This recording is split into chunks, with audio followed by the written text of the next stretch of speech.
کیا یہودی لوگ پیغمبر اکرم صلی اللہ علیہ وسلم کو پہچانتے تھے؟ اور اگر پہچانتے تھے تو ایمان کیوں نہیں لائے؟ قرآن نے کن انسانوں کو حیوان جیسا کہا ہے؟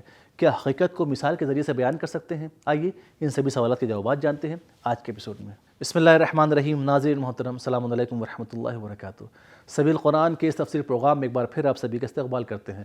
آیت اللہ مجتہدی رحمۃ اللہ علیہ فرماتے ہیں، امام رضا علیہ السلام کے حرم میں ایک شخص میرے پاس آیا اور فرمایا، آغا میرا دل گناہوں سے بھرا ہوا ہے، میں چاہتا ہوں اسے صاف کروں، تو مجھے کیا کرنا چاہیے؟ وہ فرماتے ہیں، کثرت سے قرآن کی تلاوت کرو اور استغفار پڑھو۔ آج آپ کے سامنے سورہ جمعہ کی آیت نمبر 5 کی تفسیر لے کر حاضر ہوئے ہیں۔ آئیے سب سے پہلے اس آیت کی تلاوت اور اس کے ترجمے کو سن لیتے ہیں۔ كتاب أنزلناه إليك مبارك ليدبروا آياته وليتذكر أولو الألباب بسم الله الرحمن الرحيم مثل الذين حملوا التوراة ثم لم يحملوها كمثل الحمار يحمل أسفارا بئس مثل القوم الذين كذبوا بآيات الله والله لا يهدي القوم الظالمين۔ جن لوگوں کے سروں پر توریت لدوائی گئی پھر انہوں نے اس کے بار کو نہ اٹھایا، ان کی مثل گدھے کی سی ہے جس پر بڑی بڑی کتابیں لدی ہوں۔ جن لوگوں نے خدا کی آیتوں کو جھٹلایا ان کی بھی کیا بری مثال ہے، اور خدا ظالم لوگوں کو منزل مقصود تک نہیں پہنچایا کرتا۔ بہترین تلاوت اور اس کا ترجمہ سننے کے بعد آئیے اس آیت کے نکات کو بھی جان لیتے ہیں۔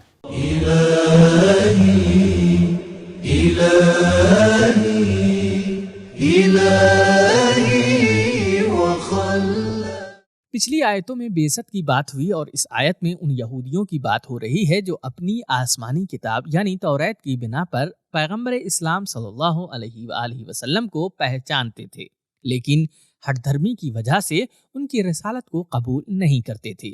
اسفار جمع ہے صفر کی، جس کا معنی ہے ایسی کتاب جو حقائق سے پردہ اٹھاتی ہے۔ مفردات راغب، توریت مختلف حصوں سے مل کر بنی ہے کہ جس کا ہر حصہ قرآن مجید کے ایک سورے کی طرح ہے جسے ایک صفر کہا جاتا ہے۔ اس آیت میں اگرچہ قرآن مجید یہودیوں پر تنقید کر رہا ہے، لیکن حقیقت میں یہ مسلمانوں کی طرف اشارہ ہے کہ کہیں ایسا نہ ہو کہ تم بھی قرآن کو سنو تو صحیح لیکن اس پر عمل نہ کرو۔ قرآن مجید نے متعدد مقامات پر نااہل انسانوں کو جانوروں سے تشبیہ کیا ہے، جن میں سے ایک تو بے عمل علماء ہیں کہ جن کی طرف اس آیت میں اشارہ کیا گیا ہے۔ اولئک کالانعام بل ہم اضل، سورہ اعراف آیت نمبر 179۔ حضرت علی علیہ السلام نے فرمایا، وہ عالم جو اپنے علم پر عمل کرے وہ اہل نجات ہے، لیکن جو عمل نہ کرے وہ اہل ہلاکت و حسرت ہوگا، اور جہنم والے اس کی بدبو سے پریشان ہوں گے، اور جہنم میں سب سے زیادہ حسرت اور شرمندگی وہ اٹھائے گا کہ جس نے لوگوں کو اللہ کی طرف دعوت دی تھی اور لوگوں نے اس کی بات کو قبول کر لیا تھا اور جنت چلے گئے، لیکن دعوت دینے والا خود جہنم میں جائے گا، کیونکہ وہ اپنی نفسانی خواہشوں اور طولانی آرزوؤں کا شکار ہو گیا ہے۔ کافی جلد نمبر 1 صفحہ نمبر 44۔ امام صادق علیہ السلام نے فرمایا، ایسے عالم کی نصیحت لوگوں کے دلوں سے پھسل جاتی ہے جو اپنے علم پر عمل نہیں کرتے، جس طرح بارش پتھر سے پھسل جاتی ہے۔ کافی جلد نمبر 1 صفحہ نمبر 44۔ امام سجاد علیہ السلام نے فرمایا، انجیل میں آیا ہے جو عالم اپنے علم پر عمل نہیں کرتا اس کے اندر صرف کفر اور اللہ سے دوری میں اضافہ ہوگا۔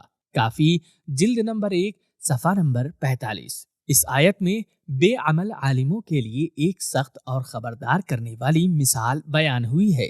دینی رہبروں نے بھی اس کے بارے میں بہت سی مثالیں اور تشبیہیں بیان کی ہیں، جن میں سے بعض کو ہم یہاں بیان کر رہے ہیں۔ بے عمل عالم شمع کی طرح ہے جس کے نور سے دوسرے لوگ تو استفادہ کرتے ہیں لیکن وہ خود ہلاک ہو جاتا ہے۔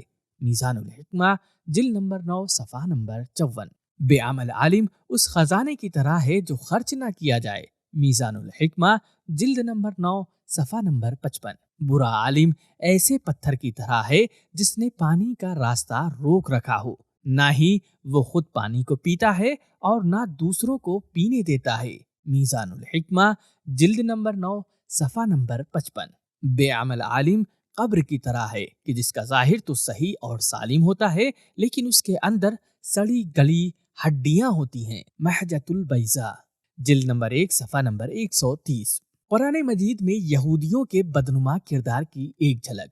سنگ دل ہوتے ہیں، عیش و آرام طلب ہوتے ہیں، روح زمین میں فساد برپا کرتے ہیں، اللہ پر بھی تہمت لگاتے ہیں، اللہ کی کتاب میں تحریف کرتے ہیں، جہاں وہی ان کی خواہش کے مطابق نہیں ہوتی وہاں تکبر کرتے ہیں، اہل ایمان سے بہت زیادہ حسد اور کینہ رکھتے ہیں، انبیاء کو قتل کرتے ہیں، ان پر اللہ کا غضب ہے۔ ان میں سے کچھ کو حضرت عیسیٰ اور حضرت داؤد علیہ السلام نے لعنت کی ہے۔ اہم اور مفید نکات کو جان لینے کے بعد آئیے بہترین پیغامات کو بھی جان لیتے ہیں۔ كتاب أنزلناه إليك مبارك ليدبروا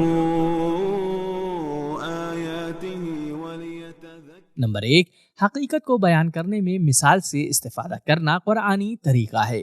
قرآن مجید نے بے عمل عالموں کو گدھے سے تشبیہ دی ہے جو ظاہر میں تو وزنی ہوتا ہے لیکن حقیقت میں ہلکا ہوتا ہے۔